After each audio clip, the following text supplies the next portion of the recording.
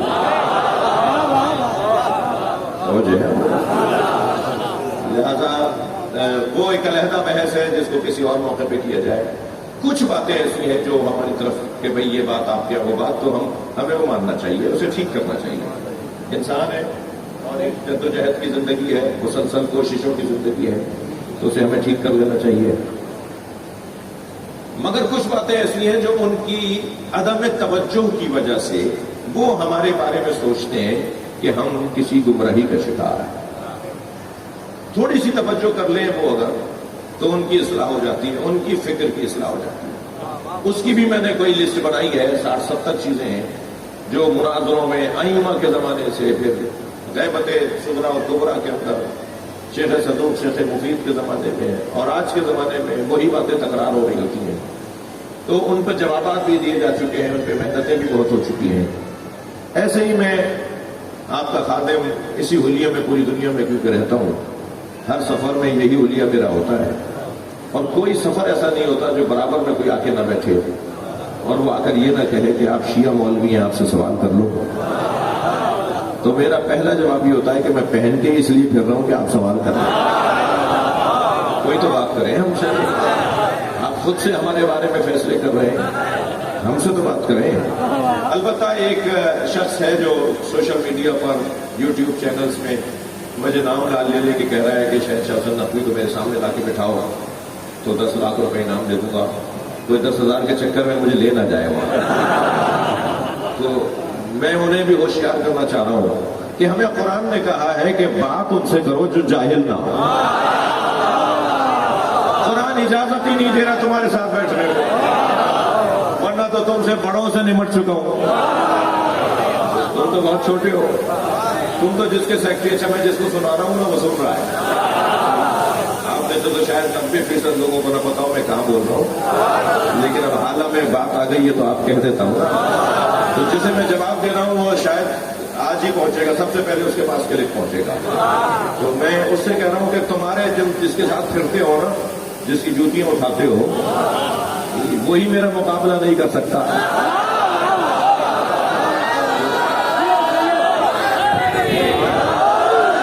میں ایک اشارہ دے دیتا ہوں.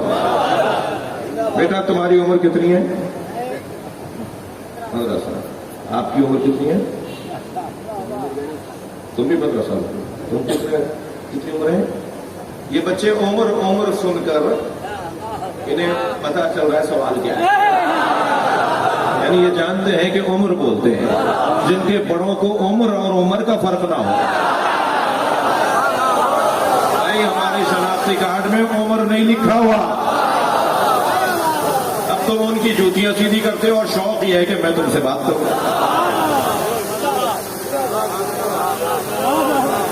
تو ان سے تو ہم بات نہیں کریں گے جن کے لیے قرآن نے ہمیں روک دیا. اذا خاطبهم الجاهلون قالوا سلاما. چاہے تم سے بات کرے اس کو سلام کہہ کے گزر جاؤ، وہ اس قابل نہیں ہے کہ تم بات کرو. ہاں مگر پڑھے لکھے لوگوں کے ساتھ تو ہم تو خود چل کے چلے جاتے ہیں، ہم تو خود چلے جاتے ہیں ان کے پاس. اتنی بڑی تعداد میں میرے دیوبندی بھائی، میرے محترم علماء، میں ان کا احترام کرتا ہوں. ایسے ہی بریلوی علماء کا شاید ہی پاکستان کا اور خاص طور پہ پاکستان کا کوئی دیوبندی کے بریلوی عالم ہو جس سے میرا تعلق نہ ہو. اور تعلق میں کوئی ذاتی مفاد کا نہیں ہے، احترام کے رشتے ہیں. 10 دفعہ ہوا ہے حضرت مفتی اعظم جناب مولانا محمد تقی عثمانی صاحب اور ہم کہیں ہوتے ہیں تو میں اپنی کرسی چھوڑ دیتا ہوں، میں کہتا ہوں آپ بیٹھیے، آپ ہمارے بڑے ہیں.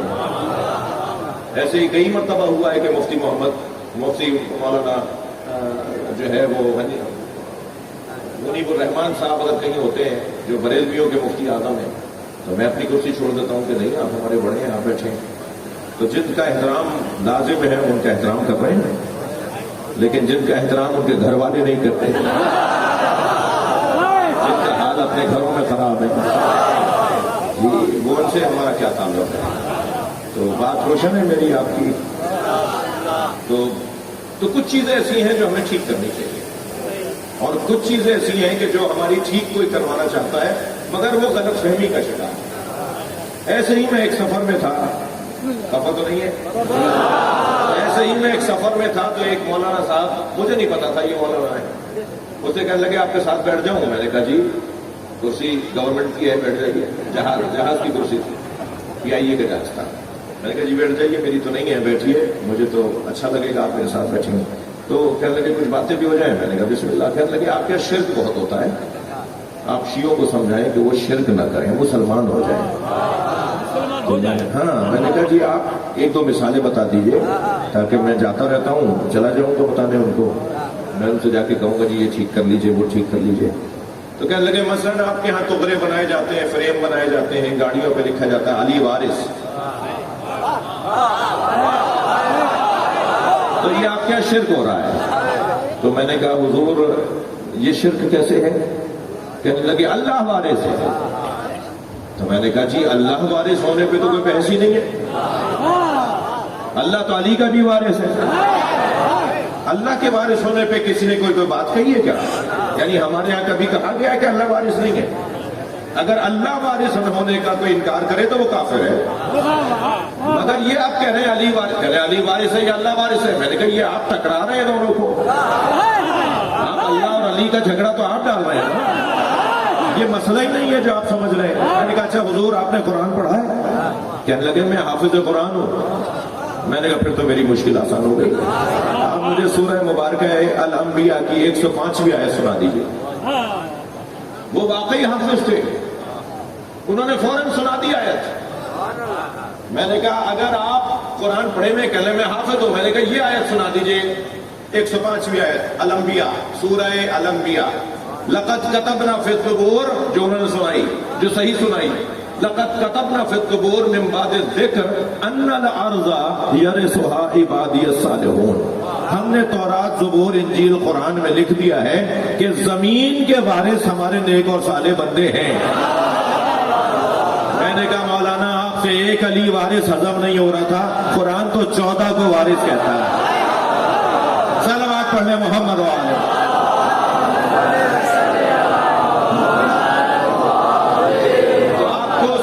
تعجب نہیں ہونا چاہیے، آپ یقین جانیے. وہ کہنے لگے یہ آیت میں نے اس انداز سے پڑھی نہیں تھی،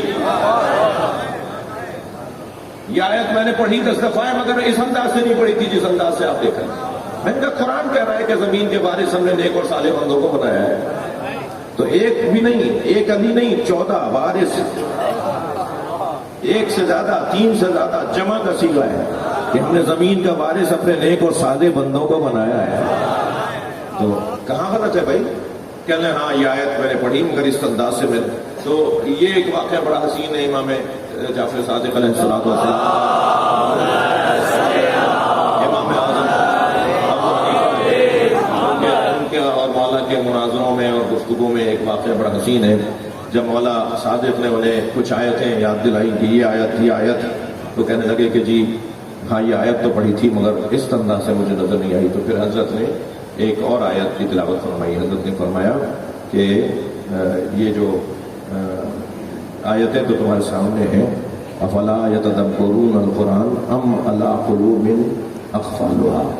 تم نے قرآن پہ تدبر کیا ہے یا تمہارے دلوں پہ مہر لگی ہوئی ہے؟ تو یہ دلوں پہ جن پہ جب کچھ چاہتا نہیں ہے تو اسے ملتا بھی نہیں، ہر چاہنے والے کو ملتا ہے. تو عزیزو گفتگو بہت روشن ہے. علی مولا کی سب سے بڑی فضیلت علی مولا کا علم ہے، جس پہ علی فخر کرتے نظر آتے ہیں. لہذا علی مولا کا ماننے والا، چاہنے والا کوئی بچہ، جوان ایسا نہیں ہو سکتا جو علم سے دوستی نہ کرتا ہو، جو علم سے پیار نہ کرتا ہو. میں بہت سارے بچوں کو، چہروں کو دیکھ رہا ہوں جو اچھی تعلیم حاصل کرنے والے بچے مجھے محسوس ہو رہے ہیں. میری گزارش ہے، عاجزانہ محبت بھرا جملہ آپ سے کہہ رہا ہوں کہ حصول علم میں اتنی دقت اور اتنی محنت کرو کہ پاکستان میں نہیں ورلڈ میں ممتاز بن جاؤ. تمہیں وہ میڈل ملنے چاہیے جو عالمی سطح کے میڈل ہو.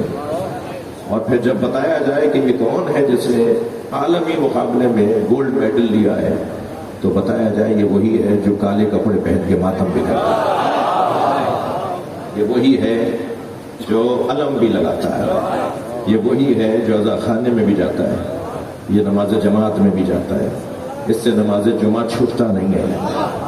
یہ علی والا ہے, یہ اپنی دنیا میں بھی کارنامہ دکھا رہا ہے اور اپنے دین میں بھی یہ عاجز و فقیر بن کے رہتا ہے.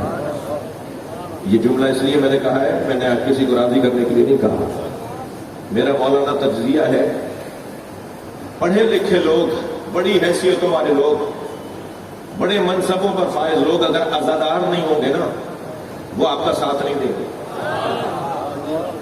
وہ آپ کو تنہا چھوڑ دیں گے کسی بھی مشکل میں. پوری شیعہ قوم کو, پورے مسلمانوں کو, پوری برادری کو وہ آپ کو مشکل میں چھوڑ دیں گے. وہ پڑھا لکھا بہت پڑھا ہے, گریڈ اس کا 22واں ہے, وہ فلاں سیکٹری ہے, وہ فلاں وزیر ہے, وہ فلاں صاحب ہے, مگر چونکہ کالے کپڑے نہیں پہنتا, مجلس میں نہیں آتا, اس کے گھر میں علم نہیں لگا ہوا, وہ آپ کو تنہا چھوڑ دے گا. یہ خطرناک لوگ ہیں. اس لیے میری گزارش یہ ہے اپنے بزرگوں سے کہ اپنے بچوں کو اعلیٰ تعلیم دیں مگر کالے کپڑوں کے ساتھ دیں, علم کے احترام کے ساتھ دیں. مجلس میں اگر وہ آپ کا بچہ نہیں جا رہا ہے نا, بابا مجھے پڑھائی سے فرصت نہیں ہے, میرا اے لیولز کے پیپرز آ گئے, میرے او لیولز کے پیپر آ گئے, میں پی ایچ ڈی کر رہا ہوں, میں سی ایس ایس کر رہا ہوں, بابا میرے پاس ٹائم نہیں ہے, تو کہے بیٹا تم پیپر ریپیٹ کر لینا مگر علم عباس ہونا چھوڑو, دوسرے سال ریپیٹ کر لینا, ساتھ لے کے چلیں. میں خود اسکول چلا رہا ہوں, الحمدللہ بہت بڑا اسکول ہم بنانے جا رہے ہیں سندھ کے اندر. ایک بہت بڑی یونیورسٹی کی بنیاد رکھ دی ہے ہم نے کراچی کے اندر. میں خود تعلیم کا خدمت گزار ہوں. میرا اپنا تجزیہ ہے کہ جو لوگ پڑھے لکھے بڑے بڑے افسر ہوتے ہیں اور وہ مجلس میں بیٹھنے کا مزاج نہیں رکھتے, وہ آپ کو نقصان پہنچائیں یا نہ پہنچائیں, فائدہ نہیں پہنچائیں گے. لہذا اپنے بچوں کو پڑھائیں, اچھی تعلیم دلوائیں مگر حسین کی عزاداری کے ساتھ, امام حسین کے ماتم کے ساتھ. اگر یہ خاندانی طور پہ حلقے میں لگ کر ماتم کرنے والا ہے تو بچوں کو کہیں بیٹا جلوس میں سے واپس آئے ہو, بتاؤ نوحہ کون سا پڑھ رہا تھا. آپ کا بچہ جب اسکول سے گھر آتا ہے تو آپ پوچھتے ہیں نا کیا پڑھایا. ایسے ہی گھر کی عورتیں, گھر کے بڑے مجلس اور جلوس سے واپس آنے والے بچے سے پوچھیں کہ خطیب نے کون سے مصائب پڑھے, نوحہ خان نے کون سا نوحہ پڑھا, علم کس نے اٹھایا ہوا تھا, تابوت کو کس نے کاندھا دیا ہوا تھا. یہ اسکول کا سبق ہے جو آپ گھر آ کے پوچھتے ہیں. اگر آپ نہیں پوچھیں گے نا, اسے بتانا بھی نہیں ہے. جب اسے بتانا نہیں ہے تو پھر اسے یاد بھی نہیں کرنا. اور میں بہت ہی سوچ سمجھ کے جملہ کہہ رہا ہوں. بڑے بڑے افسران اور وزراء اور سفراء اور سیکٹریز اور افسران کو جانتا ہوں, جس کے گھر کی عزاداری ہے وہ حسین مولا کے چاہنے والے سے محبت کرتا ہے. لیکن جس کے گھر میں عزاداری نہیں ہے, جو خود 9 محرم کو بھی آ جائے تو اس کا احسان ہے, اپنے اوپر احسان ہے. بعض لوگ تو 10 محرم کو بھی مجلس میں نہیں آتے. میں ہوشیار کر رہا ہوں اپنی قوم کو, میرے سنی بھائی, اور پھر جہاں میں بات کر رہا ہوں وہاں کا تو سنی بھی عزادار ہے. میں تو سنی شیعہ سے بات کر رہا ہوں, آپ سب سے بات کر رہا ہوں. حسین کی ماں انتظار کر رہی ہوتی ہے کہ میرے بچے کو ہونے والا کون آیا ہے. مجلس اعظم میں عاجزی کے ساتھ بیٹھنے کی ضرورت ہے. میں مجلس کے باہر, فرش کے باہر کچھ بھی ہوں, کوئی بھی ہوں, مگر مجلس میں جب آ گیا ہوں تو فقیر حسین مولا کا فقیر ہوں. میرے بچوں جب مجلس میں بیٹھا کرو, اگر آنسو نہ آ رہے ہوں تو اللہ سے آنسو مانگا کرو، یا اللہ ایک قطرہ مجھے آنسوؤں کا دے دے۔ یہ جو قطرہ عشق ہے نا امام حسین کے مصائب میں آنسو ہے نا، یہ ہمیں بہت کام آئیں گے۔ بڑا قیمتی سرمایہ ہے، جیسے غم حسین میں بہنے والا آنسو ہوتے ہیں۔ اور جب رو رہے ہو نا، خاص طور پہ بڑے اجتماعات میں جیسے آج ہے، تو آتے جاتے کسی کو دھکا نہ لگ جائے، کسی کو کہانی نہ چپ جائے، کیا معلوم اللہ کا کون ولی آیا ہوا ہوگا، کیا معلوم کس کا میں نے پیر پہ پیر رکھ دیا۔ مجلس میں میری بہنیں بھی بیٹھی ہوئی ہیں، خواتین بھی بیٹھی ہوئی ہیں، جب گریہ ہو رہا ہو تو خیال رہے کہیں برابر میں بیٹھی بھی حسین کی ماں نہ ہو، اس لیے کہ علامہ مجلسی اجرکم اللہ لکھتے ہیں کہ سیدہ مجلس میں آتی ہیں، فی یدہا خلقۃ، اور بی بی کے ہاتھ میں رومال ہوتا ہے، تصم دموع الباکین، رونے والوں کے آنسوؤں کو جمع کر کے اجرکم اللہ اجرکم اللہ، اور ان کے ساتھ ایک 4 سالہ بچی بھی آئی، اور وہ بچی روتے ہوئے لوگوں کو دیکھ کر دادی سے پوچھتی ہے، دادی یہ ایسے کیوں رو رہے ہیں؟ تو بتایا جاتا ہے، بیٹا یہ تمہارے بابا حسین کو رو رہے ہیں۔ تو عجب نہیں وہ بچی کہتی ہو، دادی کاش یہ کربلا میں ہوتے تو میرا بابا ایسے نہ مارا جاتا۔ اجرکم اللہ اجرکم اللہ۔ آپ کی آوازیں بلند ہو گئی، آنکھوں میں آنسو آ گئے۔ اللہ اس شہر پر اپنا رحم نازل فرمائے، یہاں رہنے والوں پر اپنا کرم نازل فرمائے۔ چلے میرے ساتھ کچھ دیر کے لیے کربلا چلے۔ عاشور کا دن ہے، عصر کا وقت ہے، ایک مسافر ہے جو کوفے کا رہنے والا ہے، 6 مہینے کے بعد وہ کوفے میں داخل ہوا۔ کیا دیکھا، کوفے کی دکانیں بند ہیں، بازار بند ہے، کوئی مرد نظر نہیں آ رہا، کوئی چہل پہل نظر نہیں آ رہی۔ سوچتا ہوا گھر میں داخل ہوا کہ کیا کوفے میں کوئی مصیبت آ گئی، کوئی تعاون آ گیا، کوئی بیماری آ گئی، یہ کوفے والے کہاں چلے گئے؟ وہ کہتا ہے گھر میں داخل ہوا تو بیٹی نے بڑھ کر استقبال کیا۔ تو بیٹی سے پہلا سوال یہ کیا، بیٹا کوفے والے کہاں چلے گئے؟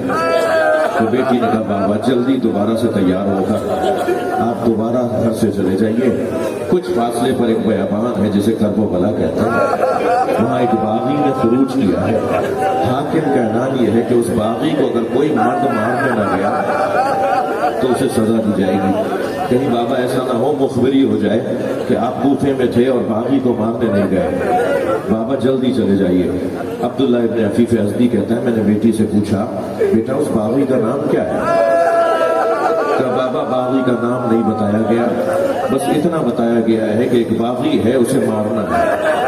عبداللہ کہتا ہے میں دوبارہ سے گھوڑا تیار کر کے نکلنے لگا، جب گھر سے نکلنے لگا تو بیٹی نے رخصت کرتے ہوئے کہا بابا جنگ پر جا رہے ہیں اور جنگوں میں مال غنیمت بھی ملتا ہے، اگر مال غنیمت میں عقیق یمنی مل جائے، یمنی پتھر مل جائے تو میرے لیے لے آئیے گا، میں گلے کا ہار بنانا چاہتی ہوں۔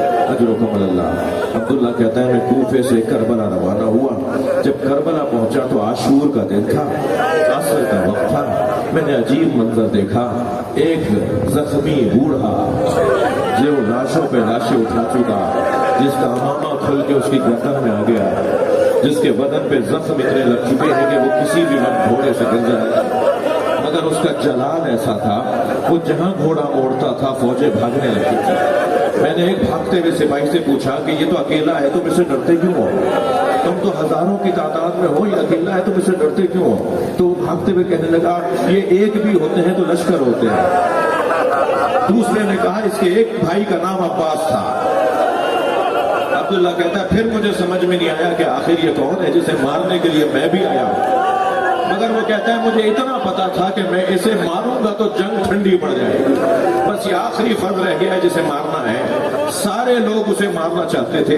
عبداللہ کہتا ہے میں نے بھی اپنا گھوڑا ان کے گھوڑے کے پیچھے لگایا کہ کیسے ہی موقع ملے تو میں تلوار چلا کر ان کا سر اتار دوں۔ کہتا ہے کہ میں ان کے گھوڑے کے چند ذرا کے فاصلے پر رہ گیا، اتنا میرا گھوڑا قریب آ گیا تھا کہ گھوڑا جست لے، گھوڑا ایک جست لگائے تو ان کے گھوڑے کے برابر آ جائے اور پھر میں تلوار چلا دوں۔ عبداللہ کہتا ہے میں نے گھوڑے کو جست دینے کے لیے تلوار نکالی تو ایک مرتبہ مڑ کر انہوں نے مجھے دیکھا اور کہا عبداللہ قریب آؤ۔ عبداللہ کہتا ہے میرے ہاتھ پیر کانپنے لگے، یہ کون ہے جو میرے نام سے جانتا ہے؟